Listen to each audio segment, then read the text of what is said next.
Hello, everybody. This is Arathas, and welcome to a first look at Mechanicus. We're going to be taking a look at the game while speaking with Andrew, who is the producer on the game. How's it going, Andrew? It's going pretty well. Very busy, and thank you for your time for me to show you this game. It's been pretty. Thanks for letting me take a look at it. It's 40K mixed with, to some extent, XCOM, and that's all good with me. Yeah, you'll see that there are quite a few familiar visual styles to XCOM, but when we actually get into the game, you'll probably start noticing there's quite a few differences, and some quite big. I will start with, there is no cover, and you cannot miss. Oh, yeah, that is interesting. So, fairly big. Yeah. We're also quite big on story, and I can kind of show you a little bit of that, but then I will skip it because there's quite a lot of reading. From the moment I gotcha. Here's our trailer. It's now in the game. Woo! It was a nice trailer. It was really short, but you can go have a look at that. The trailer you posted quite a few times, actually. There are some the teaser Easter eggs, in there, which are quite funky, and they were to hint towards like certain characters. Faustinius, for example, is speaking here. You actually take part as Faustinius, and he is a Magos Dominus from the Forge World Mars, which I think even the least experienced 40k fan kind of knows where Mars is, so that's good. I would hope so. Yeah. Is that in our solar system?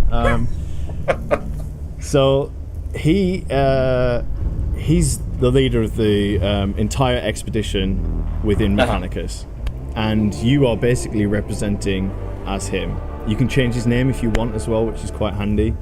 And all decisions are made by you as Faustinius. So you get to basically choose the course of the mission. You can see either side of him here. You've got two other tech priests. Here we've got Videx, which is from the Forge World Metallica. Mm-hmm. And the cool thing about those guys is they have a planet that's completely void of biological life forms like trees and fish and bunnies. Seems like pretty fitting for the Mechanicus, yeah. Yeah, I just had the vision of them killing bunnies, and I'm like, what? Yeah, that's totally a Mechanicus thing, they wouldn't care. Sending out a bunch of servitors or Skitari just to purge the rabbits. Oh, you know what? We should have totally planned in servitor rabbits. That would have been ace. It's too late now, but, you know, next game. I'll look forward to it. And they are luckily located within the same region as the planet we've just arrived on, which is Silva Tenebris. Okay. On the right here, we've got Scaevola, and she is like heavily augmented, and you should see a portrait of her soon. In fact, we can just kind of skip to her.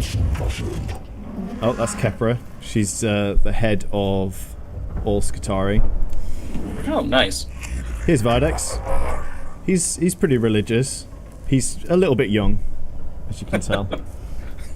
Not fully augmented quite yet, not just a brain in a can. Yeah, not quite. Scaevola here. You can't tell it's a she, but she's definitely a she.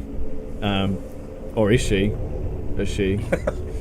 And yeah, she comes from Styges 8, which are on the other side of the galaxy to Metallica, but they're well known for their understanding of Xenos tech, but they also have a cult inside there which is a bit secretive, and those guys, I can't remember the name off the top of my head, but they are really secretive about what they do, because they actually incorporate Xenos tech into their technology and study it beyond what would be approvable from Mars.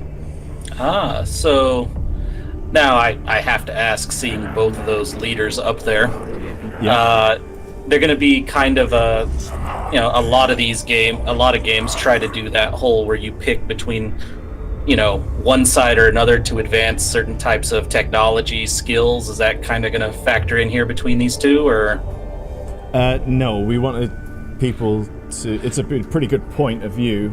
I like it, and it's kind of something we want to do for the end game. But the first playthrough, it won't affect your technology in any way, which is good because we want our players to kind of experience the full game, because there's a lot of people out there that don't finish games. I'll hold my hand up and say, hey, I don't finish every game I play. Oh, I have a long list of games on my PC right now that I keep telling myself I'm going to play, but the list keeps getting longer and longer. The good thing with Mechanicus is it's quite easy to understand and flow through, and hopefully people will play through to the end, because that's where all the juicy narrative really comes out. Because nice. we have, you might have seen, we have 4.5 alternate endings, which is quite funky. I didn't realize there were that many, but yeah, I saw on the website listed that there were multiple endings. I didn't realize there were that many. Yeah, there is. One's tied to each one of these characters we've just talked about, and then the rest are secret, and you'll have to play through to find out what they are. Okay. Now, another question I had, if you don't mind, Sure. is a second ago there was a character up on the screen that you mentioned was the leader of all the Skitari on the Force. Oh yeah, I think she comes up in a bit. Here we go, Kepra. Okay. Now, when I was watching the trailer and when I've seen some of the other gameplay video that was up on YouTube and reading the description on the site, it mentions that you can completely modify, customize your tech priests, but are you able to take anything in your squads aside from tech priests, like gun servitors or Skitari or... Oh yes. There is quite a fair amount, actually. And if we just skip through all this, I should be able to show you some of that. Oh, very nice. Yeah, because that's one of the things I love about any strategy or tactics game, is just give me unit variety and I'm very happy. Yes, there is quite a lot of unit variety. There are two basic units. So what I mean is there's two templates. Is probably the best way of explaining it. You've got tech priests, and then you've got troops. Just gonna skip through the tutorial. Just don't worry about this. Oh, all right.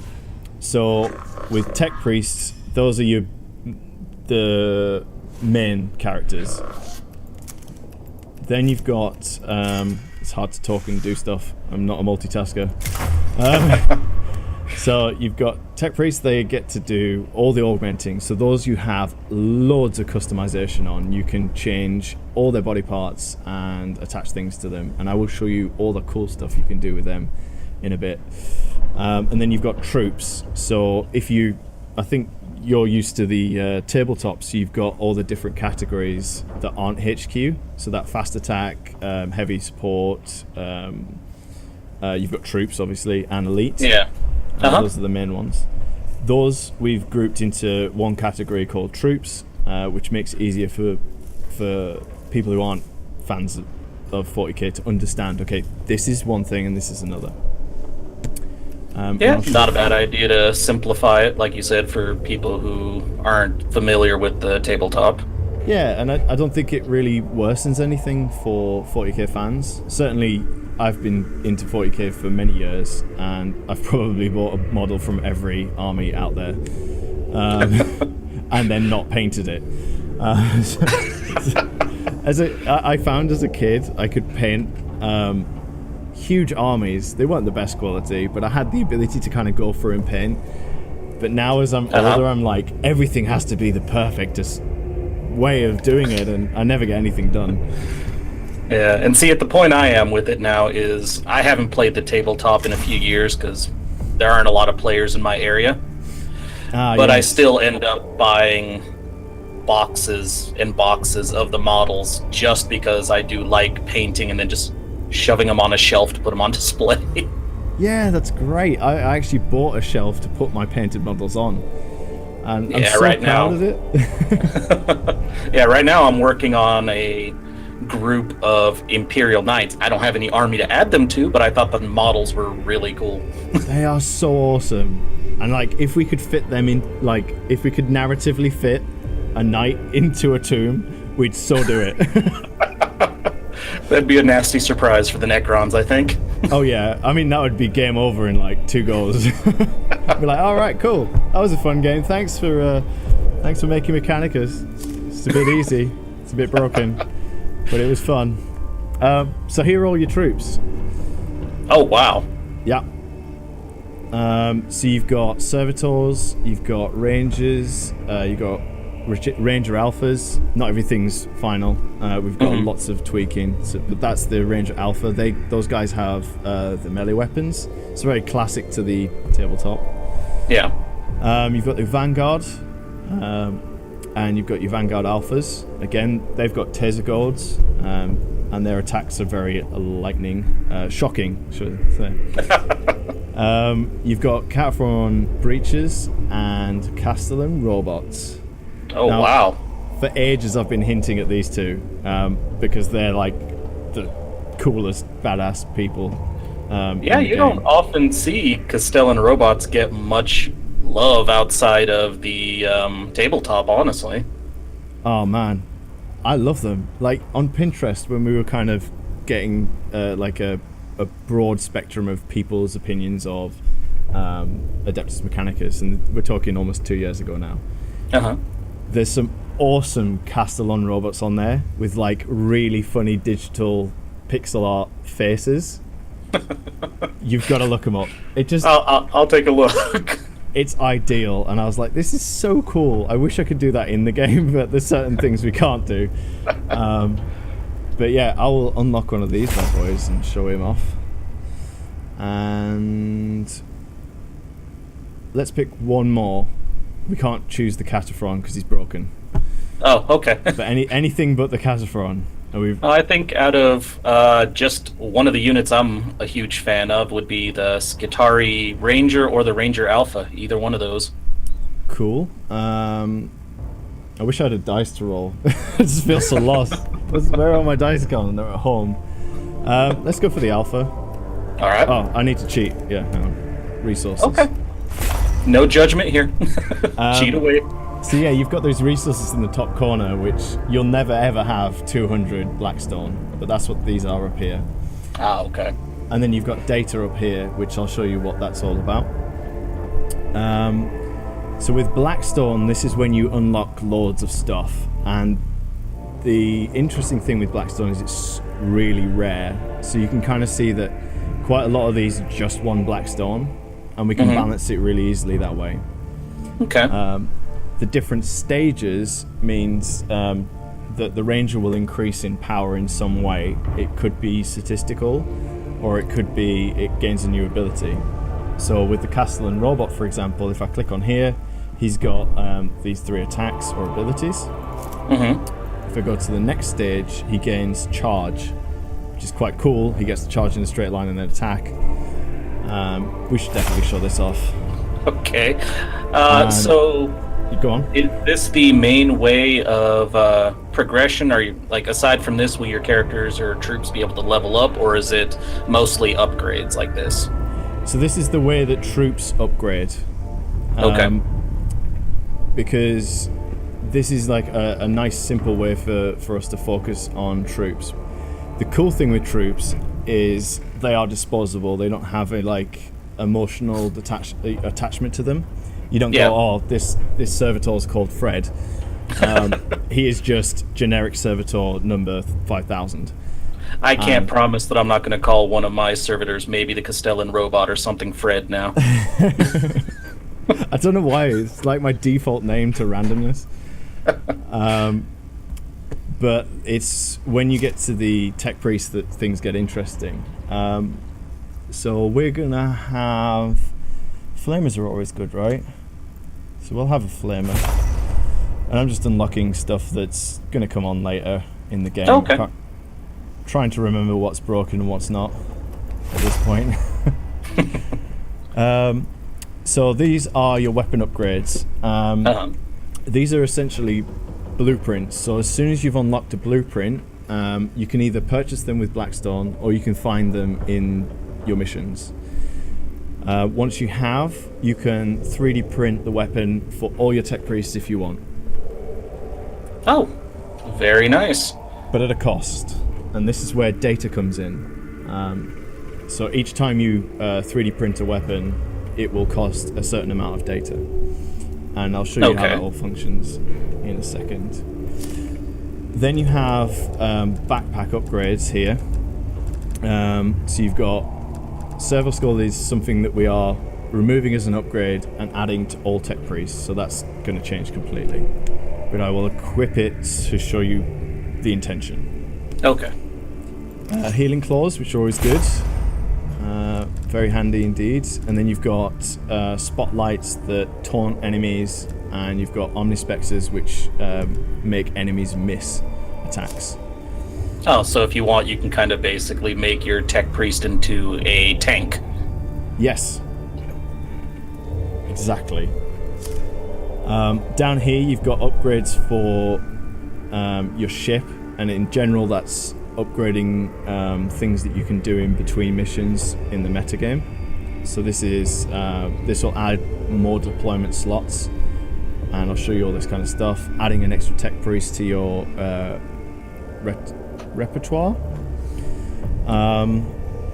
When your tech priests die, they will lose experience points, and then you can upgrade here to make sure that they don't.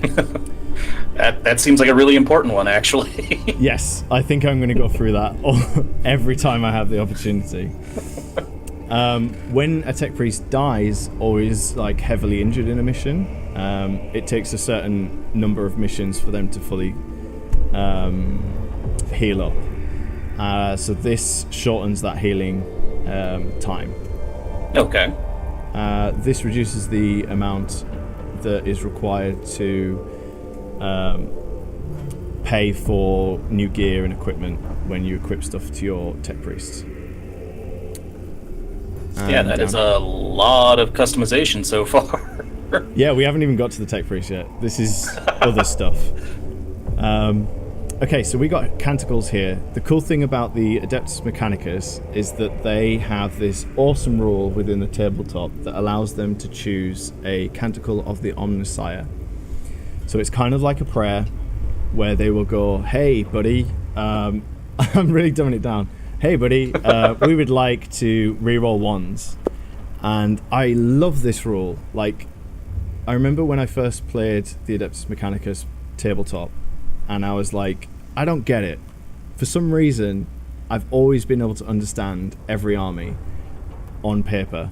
And when I read the Adeptus Mechanicus, I was like, I love these guys, but I don't get their rules on the tabletop. Maybe it's just me. It didn't compute. Anyway, playing it out, I was like, this is amazing. Yeah, I've never actually played as the Mechanicus or even against a Mechanicus army, so. It sounds so complicated or convoluted, but like when you do it, you're like, this is so cool. Like every turn, I have a different ability for my entire army. So like it'll be reroll ones to either in combat or in ranged combat, the shooting phase, and that's really handy. Then you've got Shroud Plasm. I think I'm saying that right. This one here, which gives all your units like cover in the base game. In here, it's like add armor and stuff. Anyway, nice. Yeah, those are some nice abilities. Yeah, that's us transferring that mechanic into the game, and we've increased the number far more than what's currently here in this example. That's bound to make Mechanicus and the tabletop players very happy, I can say. I hope it does. I mean, that's definitely the intention. So the idea is that when you play through the game, you can kind of see down here, collect 50 CP. I'll explain what CP is later. But it could be something as simple as kill 100 Necrons. So you're like, okay, cool, I'll go out and kill 100 Necrons. And when that happens once that's done is kind of like you get an achievement like you would on Steam, but it actually unlocks something in the game that you can actually use to change the way that you play. So it would be something... Yeah. I like how that clicked. That was good. So this changes the way you play. It's really interesting, and at the moment we've got the old system upgrades, so simple as like add dexterity, which wouldn't mean anything anymore. But physical armor, for example, can have a profound effect on a fight. This can reduce all attacks by 1 from physical weapons.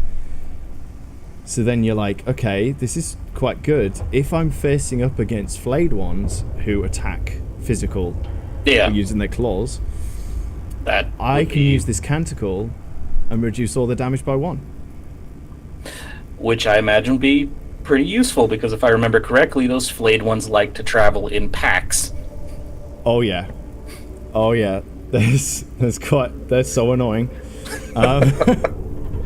We've made some interesting mechanics for them.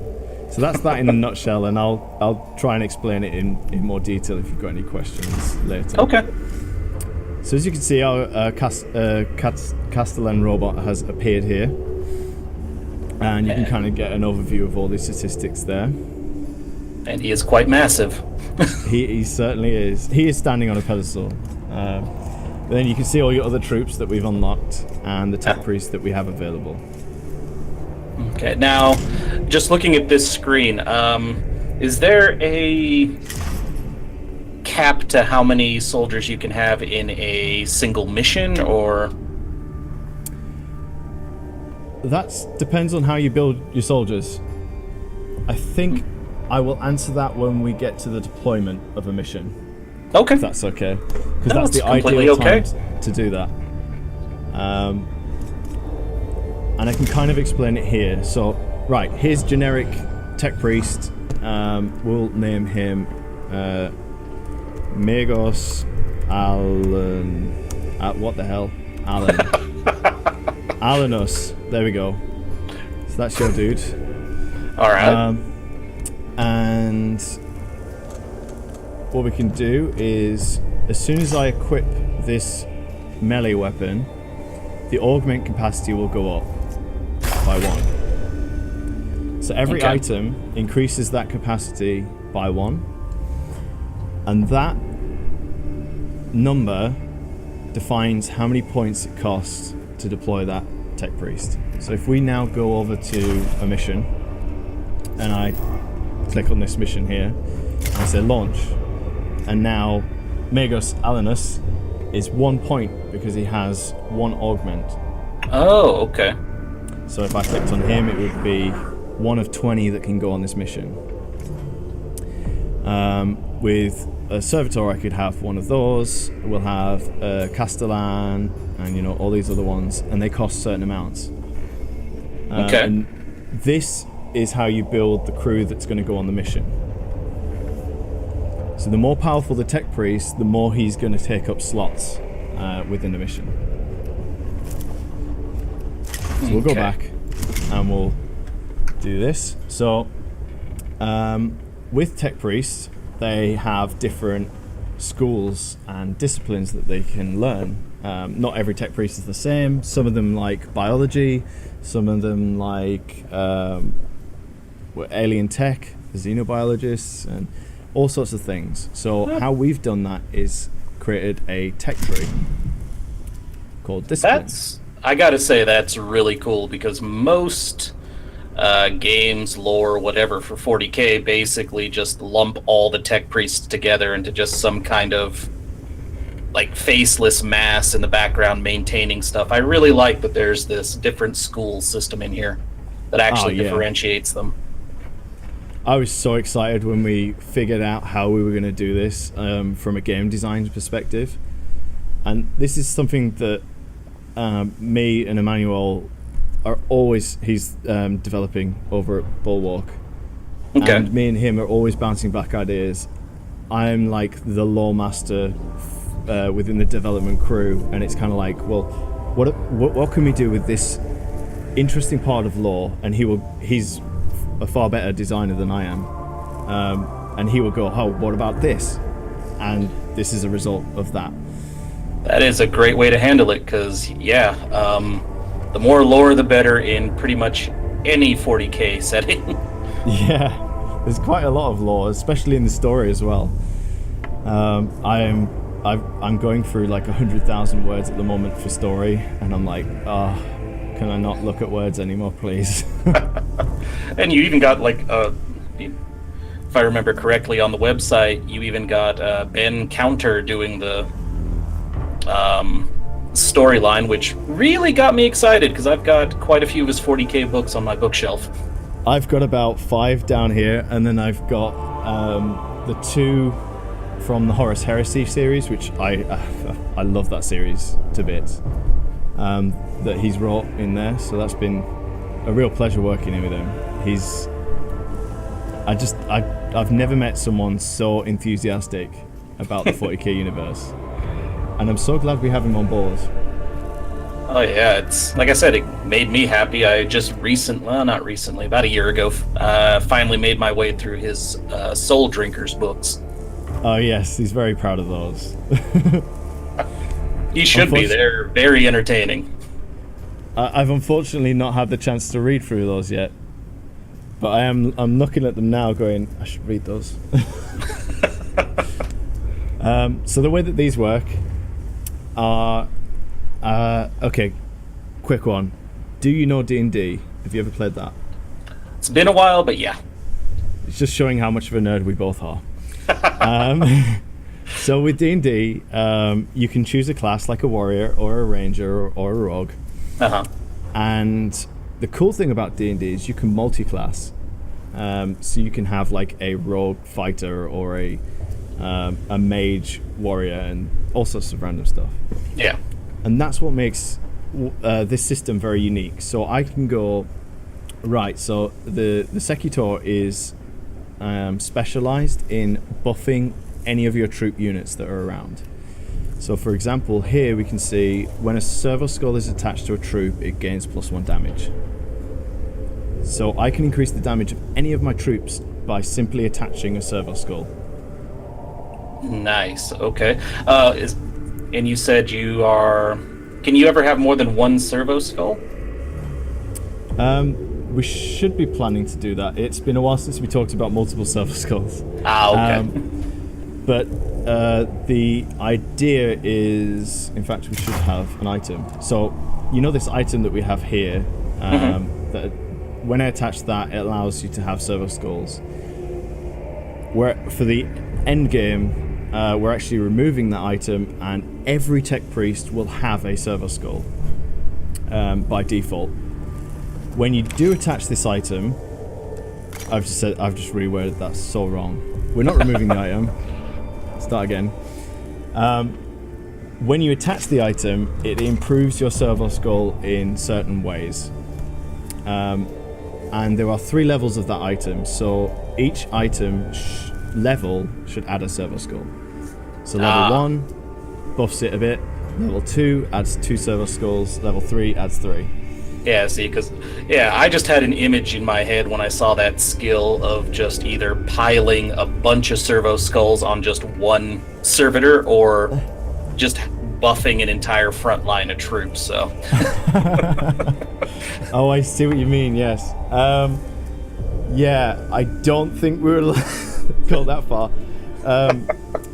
Right now, you can attach only one servo skull to one target. Oh, okay. So it's kind of like a decide, what servo skull you want to attach to what target. You can attach them to enemies, so there's certain things that they can do. They can, you can see here, so the Dominus class damages enemies when you attach them to the enemy, and it'll do 1 damage every turn, which is quite cool. Yeah, that makes sense, because the way I was picturing that would be a little overpowered, I think. Yeah. But it would be so cool to have a servo swarm.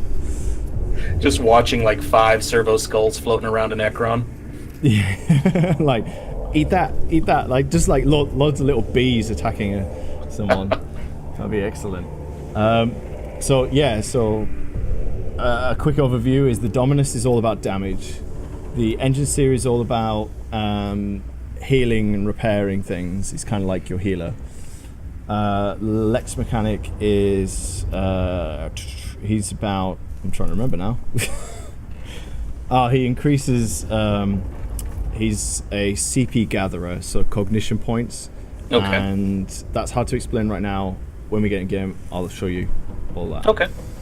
Because it's so unique. That's why. The Rune Priest is all about buffing everyone, so troops, tech priest, the lot. Okay. We covered the Secutor. He's buffing troops solely, and the Explorator is all about kind of getting about and finding out information, data and things like that. So he's really good at gathering resources and information that you need to know about the enemy. So would that be basically discovering, like, for example, what kind of attacks a enemy type would be vulnerable to, or? Yeah, so let's say your normal server skull on a tech priest that isn't Explorator. If that server skull was attached to an enemy, it would just scan his health. But with an Explorator's, it reveals their health and their armor statistics, which is really helpful. Mm-hmm. Knowing an enemy's armor allows you to know which weapons to attack with. Okay. Gotcha.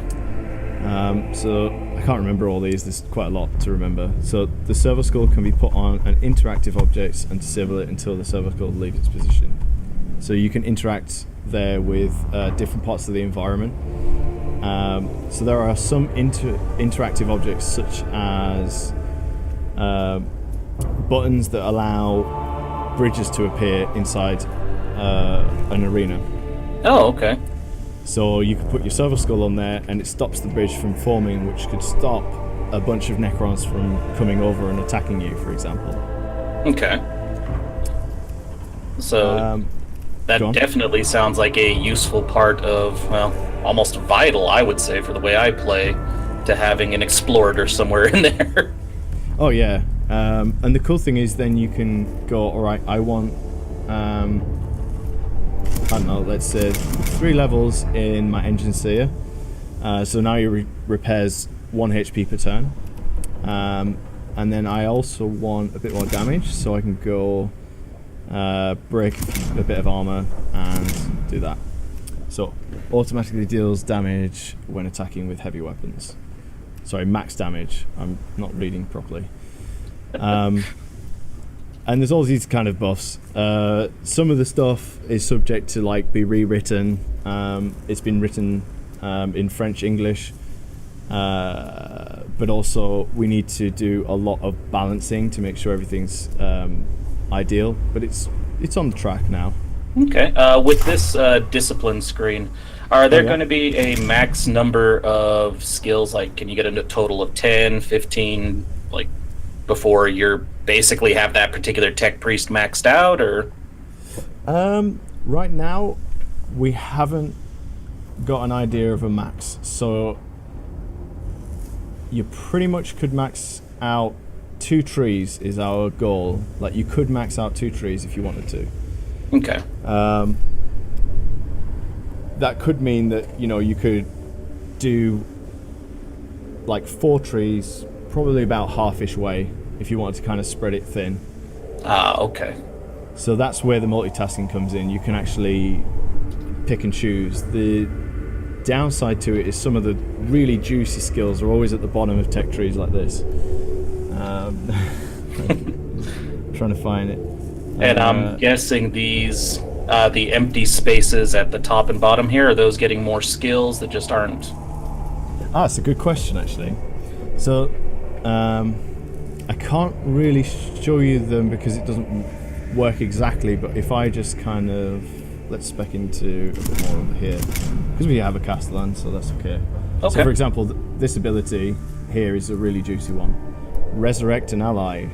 That's really helpful. So when you get to these squares, and they're not in the right places at the moment, they're just kind of thrown in there. Okay. You can click on one, and it'll come up with different body parts. Some of these are placeholder for example, ignore the text as well. Oh my god. But you can kind of see that that's arm augments. So I'll click on that.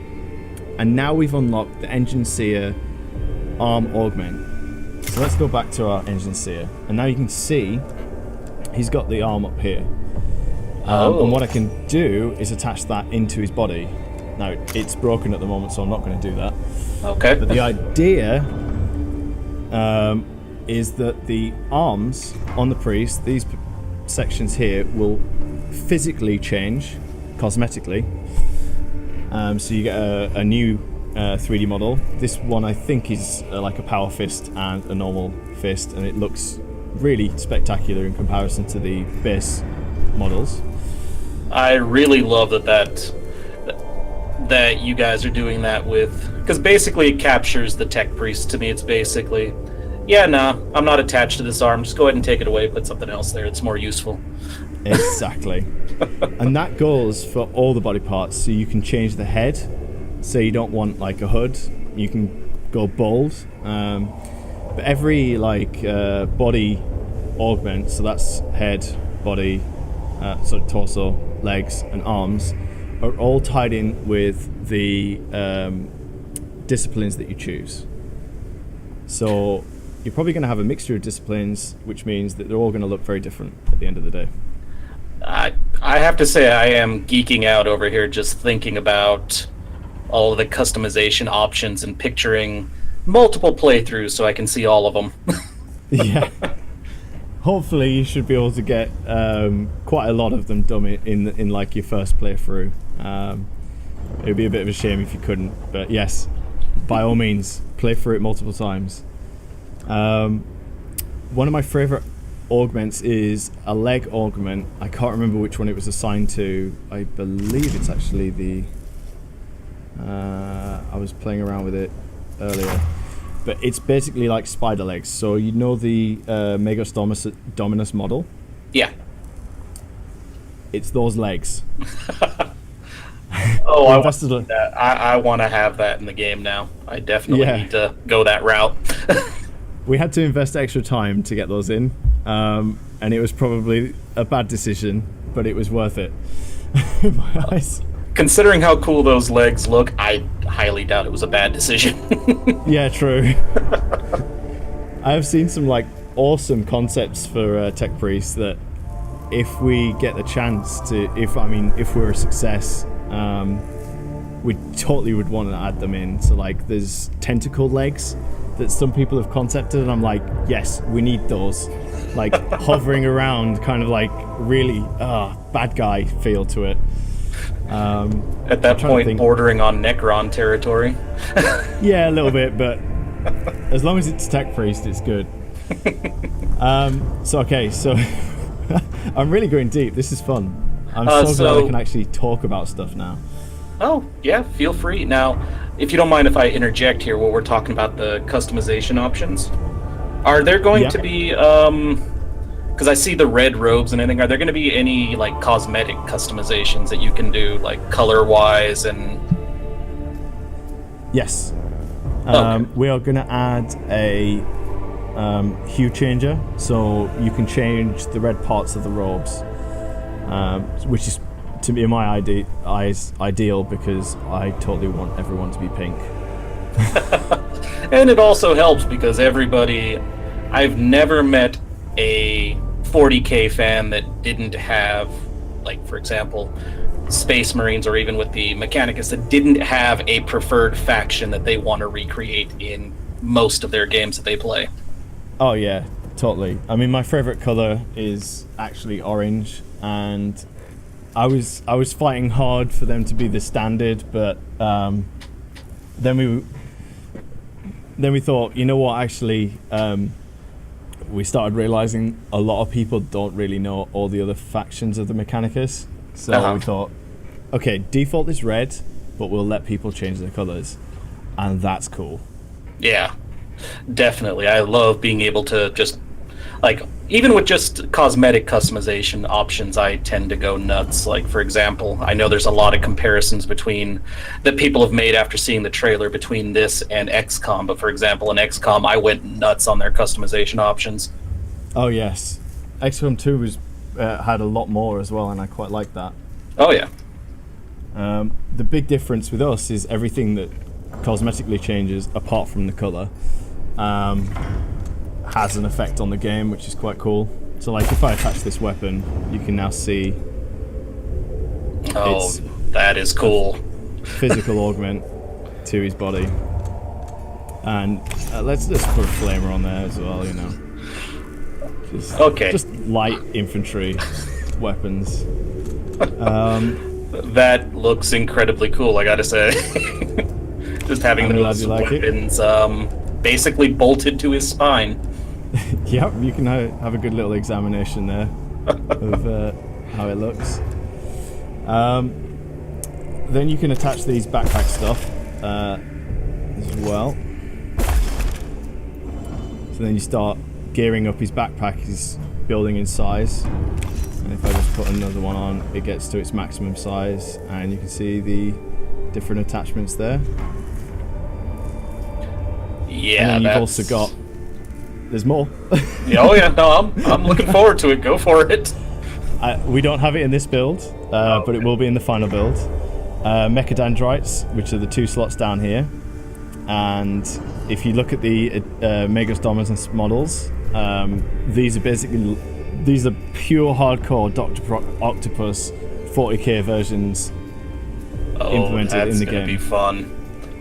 And I gotta say, I'm curious, seeing that you can augment like the chest part. I'm kind of curious what goes there too. So, yes, there's some really cool variations, and I can't wait to actually like mix and match them in game.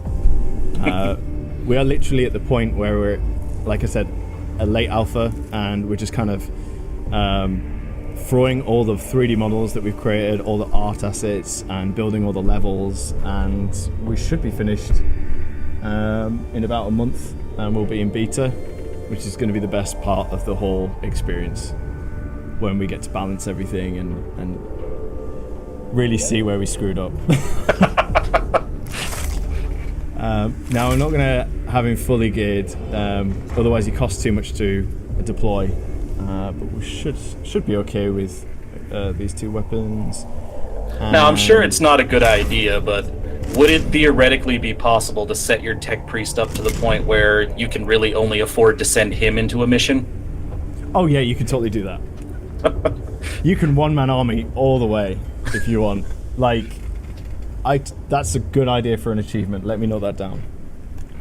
Basically, a tech priest juggernaut. And we need to name it after you now.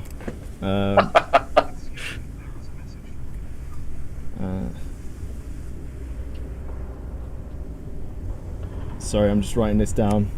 I apologize. Oh, I'm going to get not an a problem. Oh, I'm quite happy.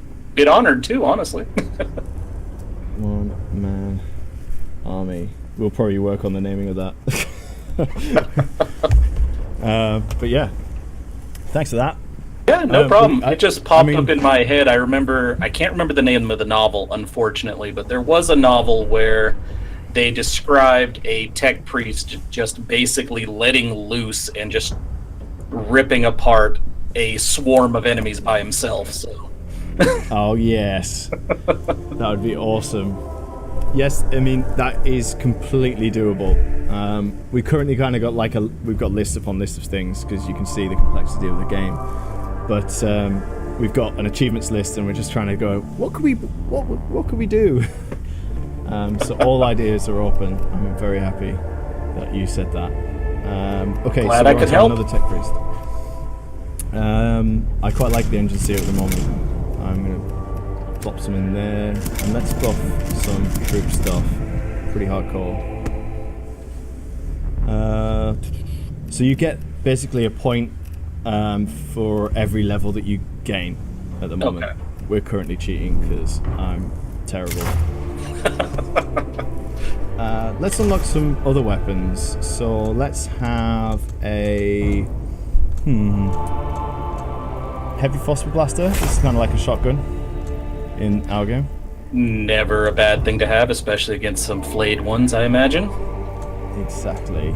And we could also have the heavy arc rifle. And let's change his axe. There are also more axes. There's like all these lists are not complete. I mean, especially this bit. This has got a lot more to come. Even so with the list you have levels. right now, you're going to make gear. Gear nuts in 40k. Very, very happy with just what I've already seen. All right, good. That's good to hear.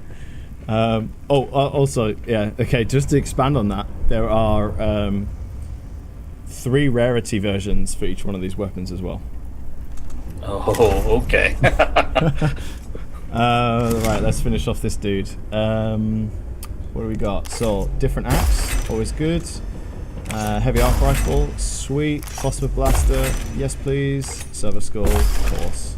Yeah, and on a personal note, I like the fact that it's a 40k game that isn't relying on, the standard, like, I like bolters, I like las guns, I like all that stuff, but it's nice to see some of the other tech that's in there, that's in the 40k universe. Of course. That's what I like about it as well, is like, as a fan, I can finally make the game that I've been waiting for, if that makes sense. This is exactly everything I wanted. I feel like a kid in a candy store, picking everything I want. Okay, cool. So, this is the meat of the game. Let's get to it. Shut up, Andrew. Let's do it. So here are all the characters down the side. You've got Scavola and Videx, and you've got Kepra, Ro, who's a quartermaster, and God, Ben's going to kill me for butchering this guy's name. Tyrusus. And he's like a young recruit who follows Faustinius, and he's really interested in particular artifacts throughout the game that I will leave a mystery. Ah, okay. And that's the one thing I'm never going to spoil, is like the deep storyline, because it's so rich. Oh, I appreciate that. Now, on this screen, do you mind if I ask, what's that actions before awakening in the top left? Is that how many turns before the end game, or? Yes, that's exactly it. Okay. So, during the tutorial, there is like a mini narrative. Long story short, the tech priests fiddle with something they shouldn't have, and as usual, they then realize, we've started the awakening process of this tomb world. Never a good thing. Yeah, no. So then tech priests, being tech priests, have statistically evaluated how many deployments to the planet they can have before the full awakening process happens. So that's kind of like a countdown timer on how many missions you've got remaining. So me and Ben have scripted, mostly Ben, I'm just editing, have scripted, it's now 52, 53 missions in total. Oh, wow. So if you can only play through 30, that kind of gives you an idea of how replayable the game is. Okay, are those missions going to be... Now, you mentioned you've scripted those. Are the missions themselves going to be, like, I guess, if this is the right term, handcrafted, randomly generated, but they still have that narrative on top, or... So we've got... There's 2 sections that we'll see in a second. We've got exploration, where you see this holographic planet. We'll actually get really close and it looks pretty sweet. And the map for that is randomly generated. So every time you play the same mission, the map is going to be different. The arenas, and you've probably seen these in other videos, the actual meat, the fighting, the shooting, the running, all those are handcrafted. Oh, cool. So we'll handcraft all our levels. Okay. Go on. I was just going to say a quick question about the story you mentioned that you and Ben have been putting together. Will there be... I have to ask this because I used to have, I'm a big fan of the Necrons, but it seems like most stuff just kind of glosses over the Necrons, and they're just kind of the big bad guy, and you don't really get any story on their part. Is there going to be some Necron lore beyond, like, in the plot line, or? Yes. It's definitely seen from the Mechanicus point of view. We do have Necrons talking, though. Okay. Yeah, I was just curious about it, because a lot of times when even the novels are like that for the most part, the Necrons are just there as something that's trying to kill you. You don't really get to find out much about them. Oh, yes. And this is what I love about the new era of 40k, is that Games Workshop are opening up that concept of, well, okay, we've seen for the last 30 years or something the Imperium side of the universe. Yeah. And they're now opening up narratives from Necron points of view. I can't remember. I listened to a audiobook. I just can't remember the name. I'm terrible with names. And in there, you've got the Blood Angels, and they are being attacked by Tyranids.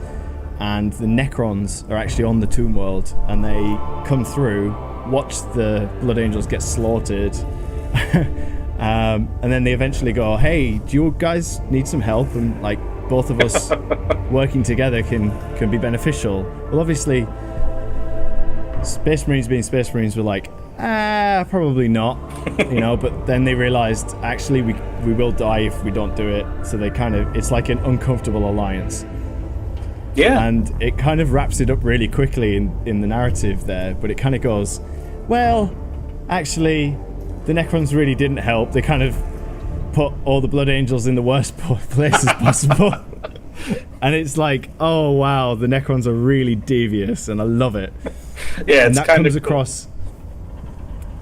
Yeah, it comes across really strongly in Mechanicus for me, is that kind of really devious, like, yeah, the Necrons are out for their own good, if that makes sense. Yeah, no, that makes me really excited. I mean, I was already excited about the game because, one of the things, very few, I don't think any games really, have, really put the Mechanicus in a prominent position. So, as I mentioned before, they're kind of like, yeah, those are our mechanics, or those are the guys who messed things up and now we got to clean up after them because they were greedy or whatever.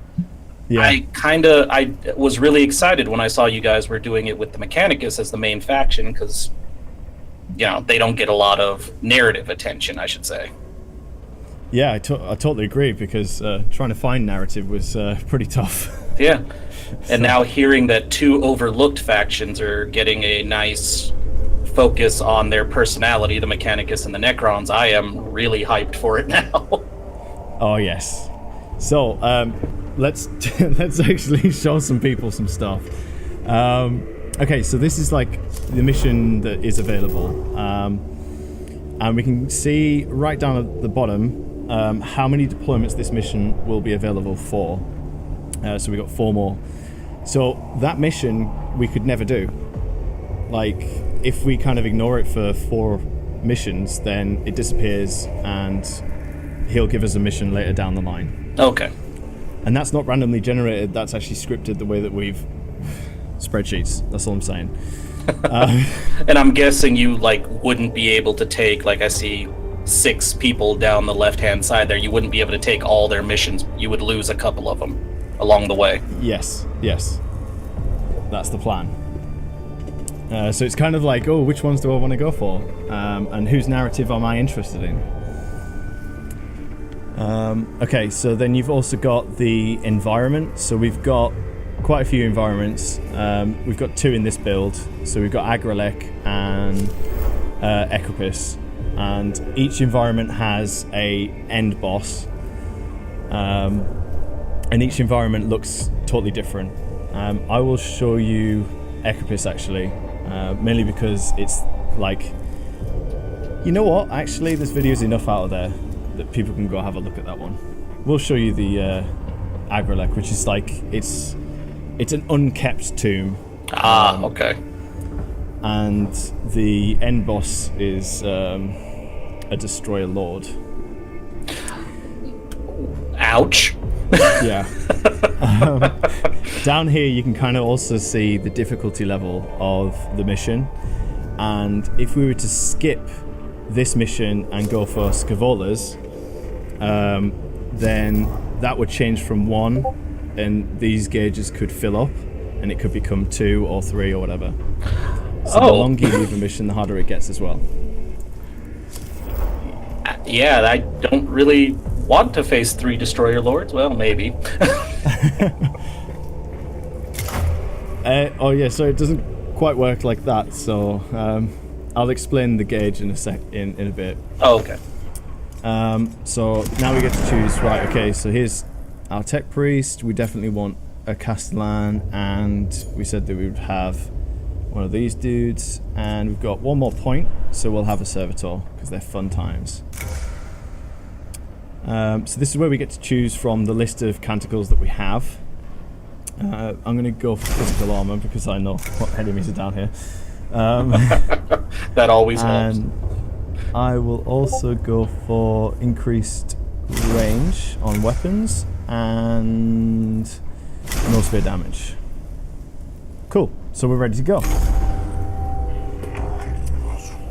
So you get an overview from the character whose mission it is. And you'll sometimes have other characters interject and basically create a great narrative that we are totally going to skip right now.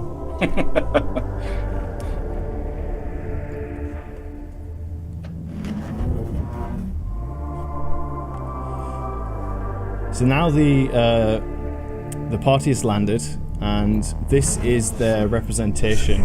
So the cool thing about the Mechanicus, this is a lore to store it to game thing. Okay. Is that normally with 40k, the commander is on the front line with his troops.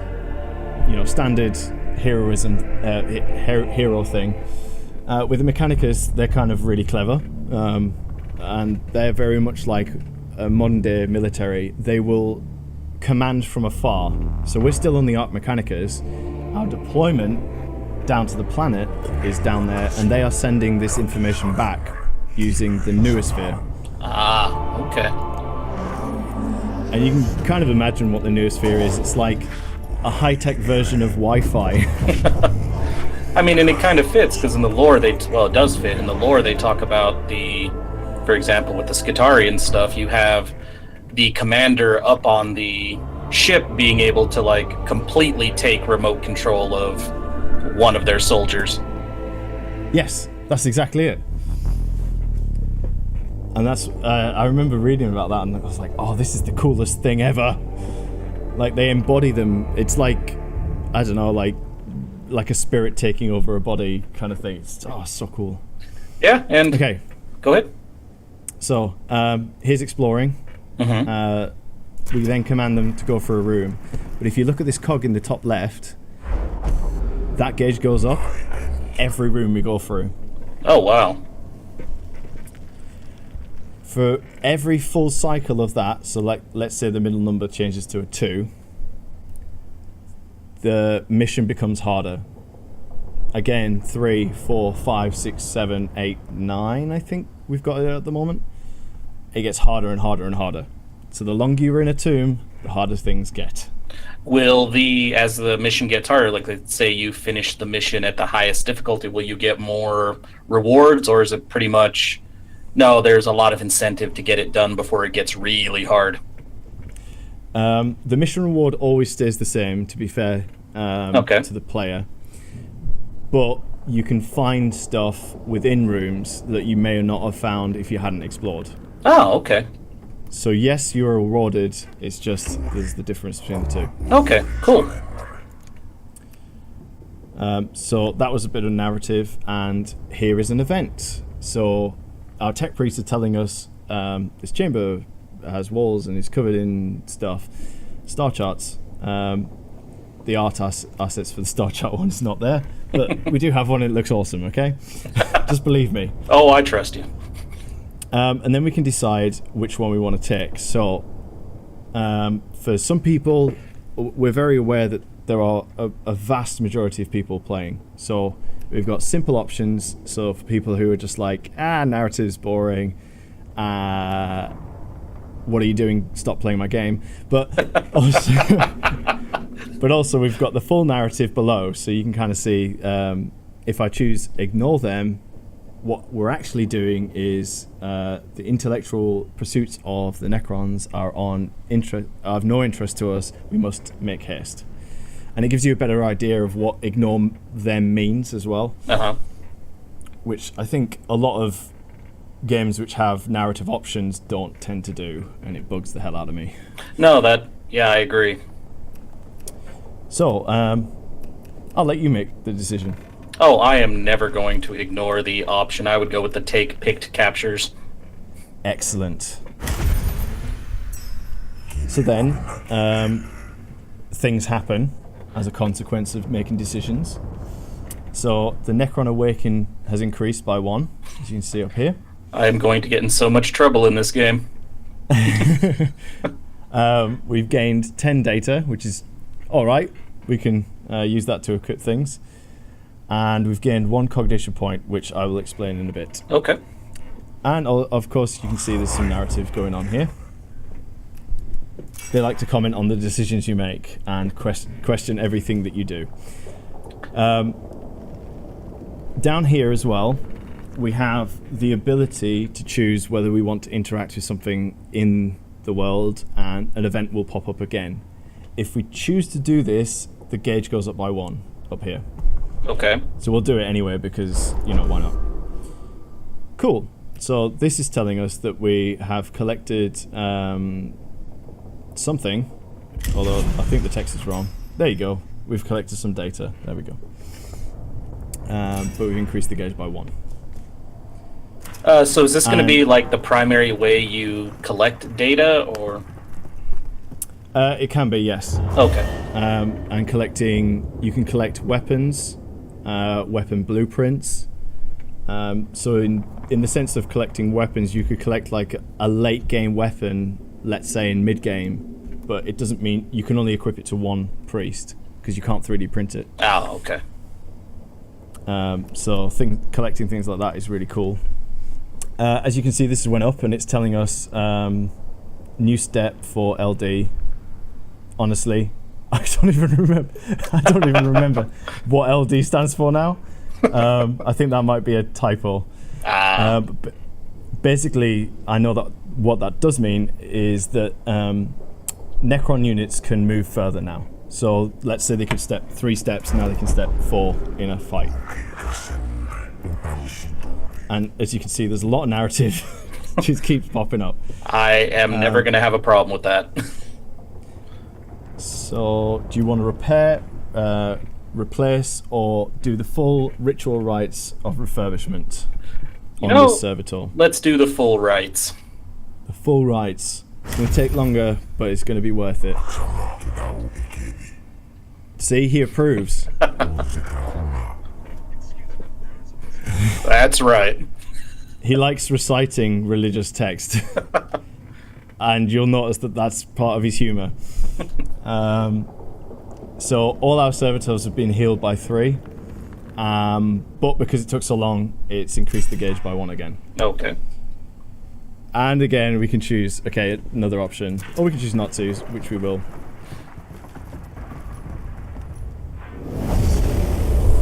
Hey! This is the part we've all been waiting for. A fight. So while we're waiting for the fight, out of curiosity, do you guys have like any estimates? Because you mentioned that there's the 30 turns till awakening and all that. About how long basic playthrough would take? Well, a mission wouldn't take this long to do, but we've been chatting a lot. It could be, mission could be from 15 minutes to an hour. The reason I say that is that the player can choose to leave a mission at any time. Okay. We've got a win and loss state for every mission. So if you lose, it's okay. That's fine. Sometimes you do need to pull out. The sexual innuendo wasn't meant to be there. But now I can't get it out of my head. But sometimes it's okay to pull out, all right? Yep, nope.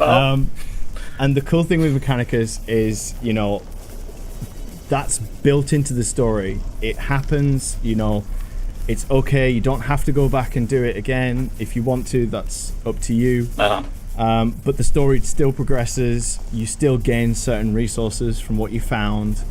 And yeah, everything's okay.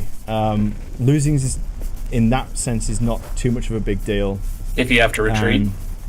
Yeah, exactly. I mean, sometimes that does actually have to happen in real life. And we like the idea of not having to bash your head against the wall, I guess. Yeah. If you wanted to, you could save scum. Totally up to you. If you're a perfectionist and want to complete everything, that's fine. But we've given people that freedom, which is really cool. Yeah, no, I agree. Okay, so this is deployment of a mission. These are early game missions, so they're quite small, but it gives you basically the basics of the game. So we definitely need a tech priest, and I believe this is you. Oh, okay. In the world of the tech priest, and because we're running short on time, I will have the Castellan appear. Right, so as you can see, we've maxed out on who we've chose was already in the room or could enter the room. And this is defined by the points down here for each one of those units. So each one was 4 points, reaches 8. Okay. This is very helpful because as you go through a dungeon, there's many fights, and sometimes you don't want to expose that guy that's almost dead. And you want to maybe leave him till a boss fight or something like that. Okay, and will there be ways to, like, aside from events, will there be ways to heal your guys between missions? Or between Yes. rooms in the dungeon? Yes, there will be. Okay. Of course, everything with Mechanicus comes at a cost. That'll probably increase the gauge to increase the difficulty of the map. But that's a good trade-off for me. I mean, if I've got a tech priest on 1 health, I'd rather heal him and deal with a harder battle next, but at least he's not going to die straight away or whatever. Yeah, it gives you more, makes your decisions have a bit more weight to them too. Oh, totally. Okay, so this is movement. The cool thing with Mechanicus is you can kind of like move and then move and then move and then end up where you started. But as you can see, the blue line has reduced in size every time I've done that. So there is a max to it. I don't know why I'd run around in a circle there. You can see this orange movement. This is really cool. So we have a resource up the top here called cognition points. And those are the things I was saying, hey, I need to explain that later. So with cognition points, you can gain them through the exploration, but also by gathering them from these reserves. These are basically, narratively, Necron... I can't, it's the tip of my tongue. It's like a server. Oh, okay. Equivalent, but for Necrons. Ah, okay. And the Adeptus Mechanicus take that data, and it allows them to be able to maneuver the room faster, so they can move this extra movement using that data. But it also allows them to use heavy weapons. So because I've cheated, just to kind of show off weapons, but I would need 3 cognition points to use this weapon and this one as well. So you use those resources to use weapons. Okay. And wasn't there a class discipline that I think it said something about generated one of those per turn? Yes. Okay. Well observant. Well observed, I mean. So that's really handy. You can also get them from killing enemies. So if I pick my weapon, this is the Noosphere as well, in more detail, so you can kind of see all the statistics of all my allies and things like that. And if I come out of it, you can see that you can't see his health unless you hover over him. Ah, okay. So it keeps it really like lore heavy and thematic. Right, so let's shoot one of these dudes. Let's finally whip out a weapon. Okay, everything's a sexual innuendo, right? I didn't even catch that one. Okay,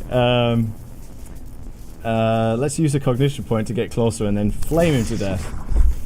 And the cool thing with Mechanicus is you can use every one of your abilities at least once if based on certain circumstances. So now that's in cooldown, I can't use that weapon again.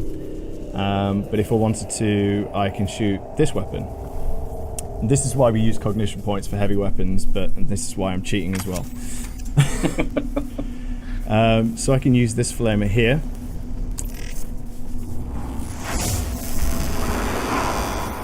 You spin me right round, baby.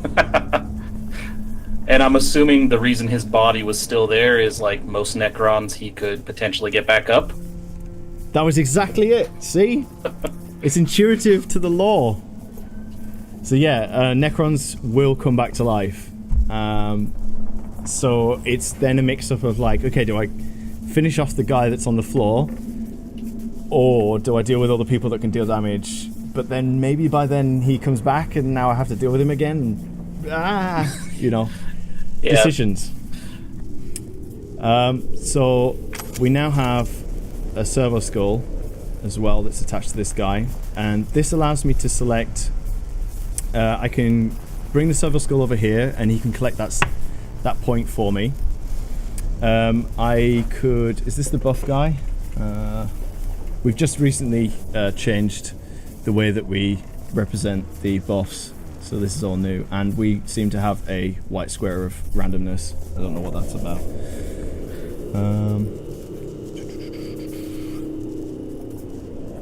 I don't think this is the... No. This is the damage guy, because we made you really powerful. Hey, I can live with that.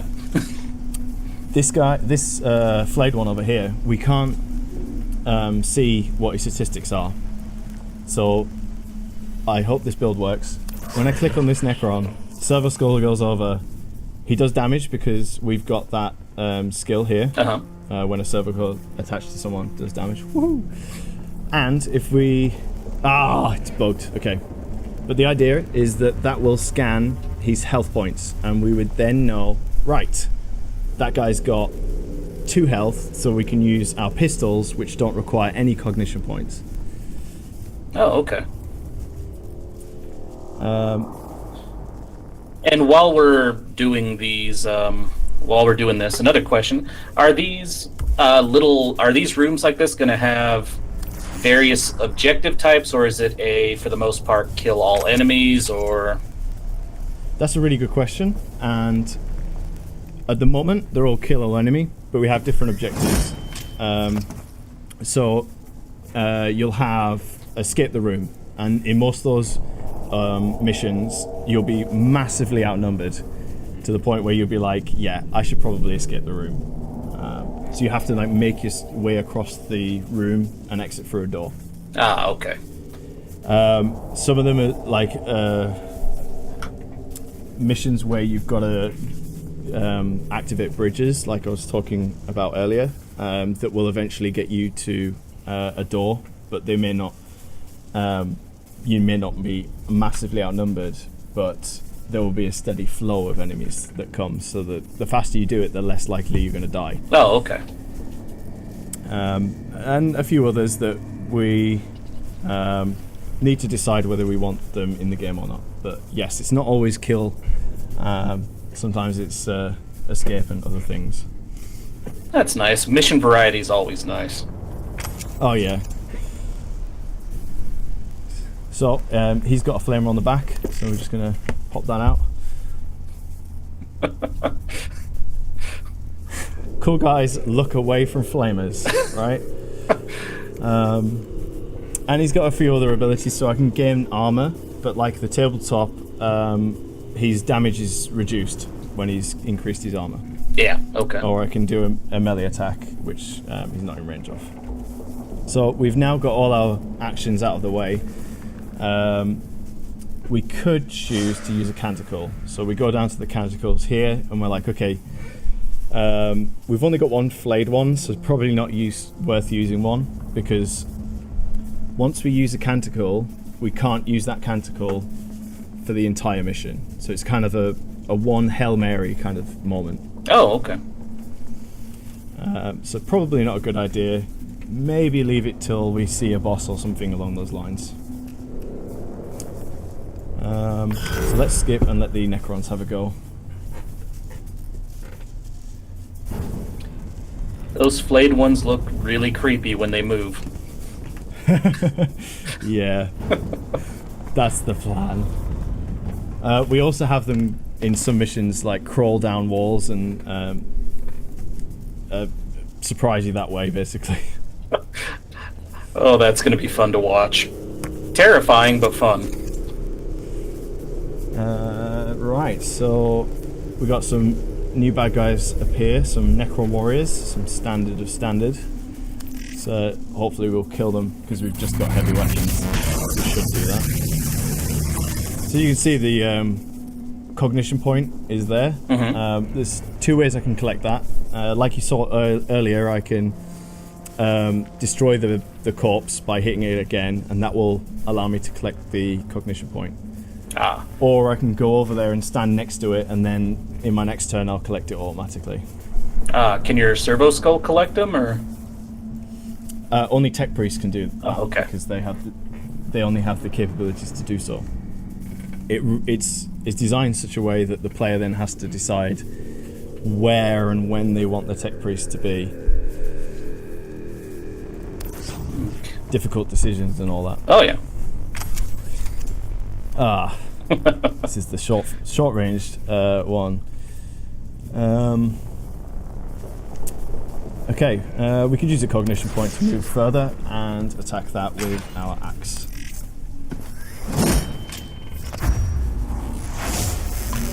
Cool. And because we've done a critical hit, we killed the corpse straight away. Very nice. I'm a fan of that axe already. I think we could probably kill them all this turn, I think. We'll have to see. Let's hit him.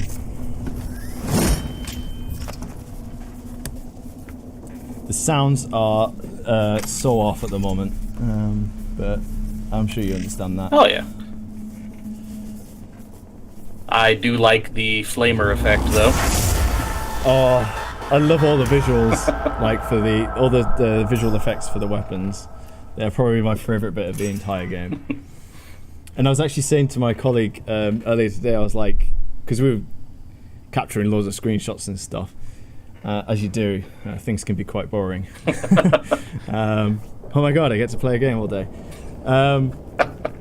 But we were capturing screenshots and I was like, you know what? I've been playing this game for like a year now and I'm still really enjoying clicking and killing stuff. It's unbelievable. Like, most games I would be like, oh god, this is so boring right now. I've done this action so many times. Well, that says a lot for the game if you're still enjoying it after doing that stuff for a year now. Oh yeah, I mean, I'm incredibly biased, and so take that with a pinch of salt. But yeah, that's my opinion of it. When you get your hands on it, you can verify that with your fans, if I'm lying or not. Right, we'll bring in some other characters here. Apparently we've got 548 slots. Okay, so we'll bring on all the characters because the game's letting us. Oh, alright, okay. Servitor, go over there. Castellan, fit there. Right, so we've got a lot of flayed ones in this. We've seen this weapon. Right, Servitor, go over there and attack things.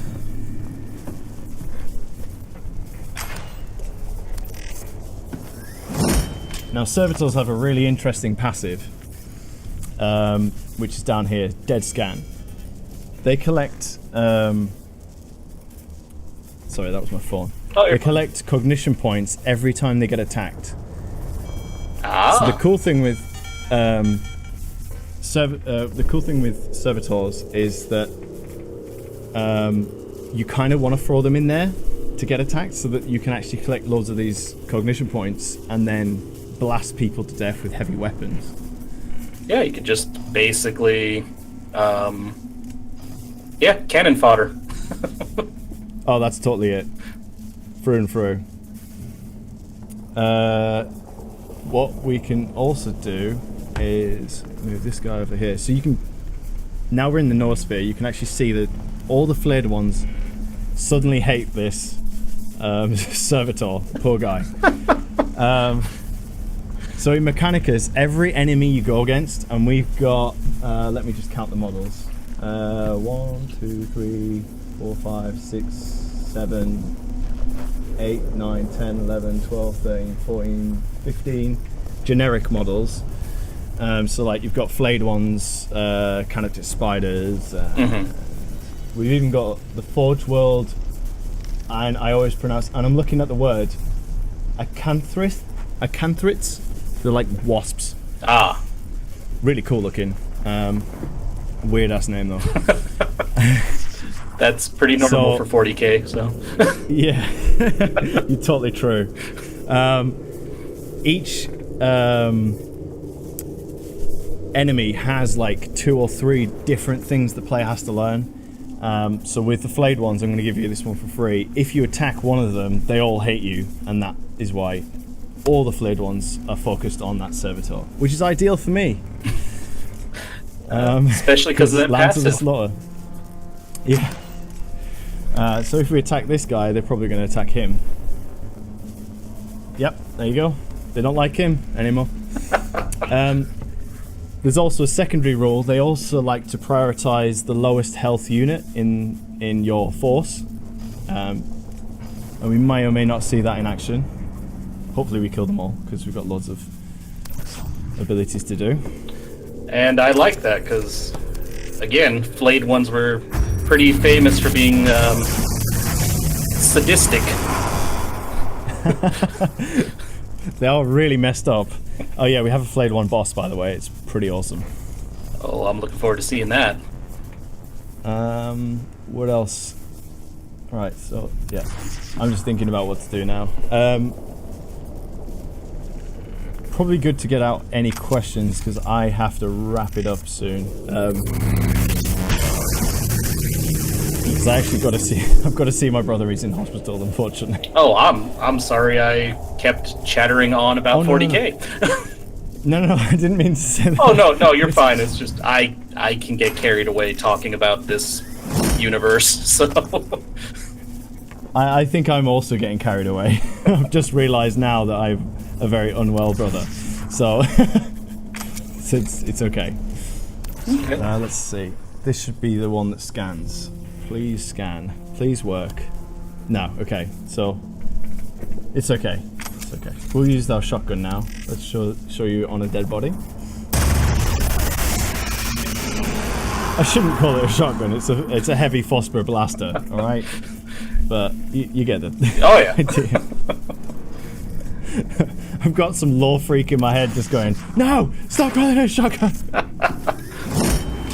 I'm like, it's the end of the day for me. All right. So yeah, while we're in the mission, I'll just ask any other questions, if you don't mind. Yeah, sure. For me, when I really like a game, I want, as much as possible. Are there any plans for any type of gameplay, story, mission, DLC, anything like that after it's released, or any ideas for that, or? Yes, we totally have ideas. The biggest issue is, it's being successful. Yeah. If we are a success, we've got a lot of ideas that we'd love to have. One of my favourite is, I suppose it's not a really big secret. If a success, it's going to come out anyway. We'd love to have like the tech assassins, which are mentioned in the Horus Heresy book Mechanicum, which is the inspiration for this entire game. And in there, they're so awesome. Like, they're fully augmented just to kill things. and they have like these stealth fields and all this kind of stuff that's just simply awesome. And I would love to have a DLC or for us it would probably be like mini expansion packs or something along that size. So it would be sizable.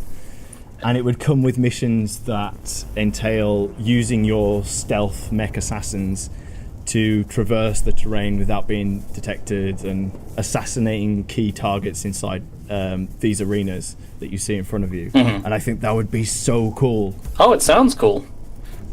So on that topic, I'm pretty sure I know the answer just based on like how you were talking about the focus on story and what mechanics I'm seeing. But just so you guys can clarify, and it's kind of a thing that people are really concerned about these days, microtransaction stuff. Hell no. Okay. No, don't do it. It's not there. Well, I didn't think there was based on what I've seen of the game so far, but I figured give you a chance to just clearly say that to anybody watching the video. Yeah, no, that's perfectly fine. No, there will never, ever, ever, ever be microtransactions for as long as I live in any of my games. Very nice. Good to hear. And if a company asked me to do it, I will probably leave them very quickly. I don't know. I just make a game, let people play it.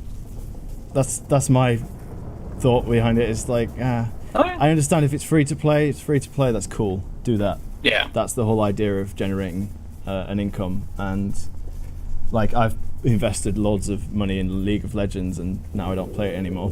Yeah. But you know, that's cool. Yeah, that's not a problem. Like I said, I just kind of want to give you that chance to clarify that, because you know these days with some other games that have come out that we won't name right now, people are very concerned and paranoid about that potentially. So. Oh no, that's perfectly understandable, and there's no worries here. Okay. Another question I had. I know this game's focused on the Mechanicus, which is great. Mm-hmm. Any chances of, not as playable, or playable in any form, any other Imperium factions ever going to make an appearance, or are they just going to kind of be mentioned, or? There's no plan. Okay. For any of them, and I want to kind of keep this pure Mechanicus.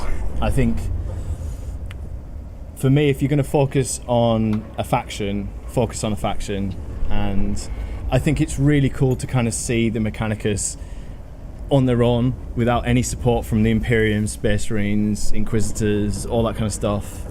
It would be awesome just to have just Mechanicus for us. Yeah, and that makes sense. I like that because there's, you know, all these factions in 40K have so much lore behind them. It's kind of hard to do them justice when you throw a bunch of them in there. Yeah, exactly. It allows us to focus deeper into the Mechanicus as well. As you can see, like we're focused on the different Forge worlds and how the, you know, people like Vidax and Scavola that are in there and how they interact with, you know, their Mars commander, mm-hmm. for example, you know, and they're very... even though Faustinius is basically like the guy they got to listen to, they're very like, oh, really? Did we have to do that? It's like, but I statistically see that this would be a better outcome, you know. It's all got an agenda behind it. It's very, oh, I love it. I love the Mechanicus, and it's been like a real pleasure, kind of coming up with these characters and thinking, you know what will people really want? Like, what would I want, but also what would fans of 40K be interested in? And that is a deeper understanding of Adeptus Mechanicus in general. Mm-hmm. I think is a huge factor behind this game. Yeah. Have you ever played StarCraft 2, for example? I still play a lot of StarCraft 2. Yeah. Excellent. So do I. I love going through the missions. I fully completed it only this year. I know it's late, but what is it? I absolutely love Abathur. Oh yeah. And the way he talks is very like AdMech style. So a few of our characters have well, especially Ro down here, he reminds me, the way that Ben wrote him, very much of Abathur, and I'm like, yes, I love this. That does fit too. Yeah, you're right. I didn't think about that before, but yeah, Abathur would be at home in the Mechanicus. If he wasn't so biological, yes, he would be ideally at home. I think that wraps it up for me, unless there's any last minute questions. Just real quick, because I don't want to keep you too long. I feel like I've already made you go long with all of my 40k chatter. That's fine. You mentioned the meta game. Any other detail you want to go into on that, or? Yeah, so the meta game is what we explained all at the start. So that's customizing your characters, deciding which mission to go on, upgrading certain gear. Yeah, all that stuff at the start. Oh, okay. And that's basically, like you said, a lot of that's the end game as well. Yeah. Okay. Yeah, that kind of all builds throughout the game. You'll always come back here, like after a mission, like you've seen me do there. I failed that mission because I decided to evacuate. But now I can go back and I go, okay, well, I was really struggling, let's say in health, so I want to spec into a bit more of a tankier role or something like that. And now I can improve for the next mission. Okay. So you can see, like, Scavolda's mission is now at level 5. So it does get harder. Very nice. Each one of those numbers I didn't explain, let me just wrap that in a nice little bow. So let's say the later stages of that bar, let's say you're around about, I think it's 8 or 9. At that point, a Necron Lord, a mini-boss, this is a mini-boss, not a boss, will walk around in the tomb trying to hunt you down. When he gets you, he's going to teleport you back to his throne room, and duke it out with you. That's really cool. I like the idea of something actively hunting you in the dungeon or the mission. Yep. Don't overstay your welcome in the Necron tomb. I think the only other thing is, by the time this video's out in the wild, it will probably be the 8th of August. And at that point, our pre-order's live. Oh, very cool. Which is quite cool. And so I suppose, because it's not going out until then, our release date is the 15th of November. Oh. November. Sorry, it just felt weird saying that for the first time. Actually given the release date finally? Oh, you wouldn't believe, it's a weight off my back. Yeah, and I know I'm excited to get my hands on it, because honestly, and I think you've probably heard this a lot, and you've probably seen it on forums and all that, the idea of a 40k XCOM style game, how has no one thought of this before?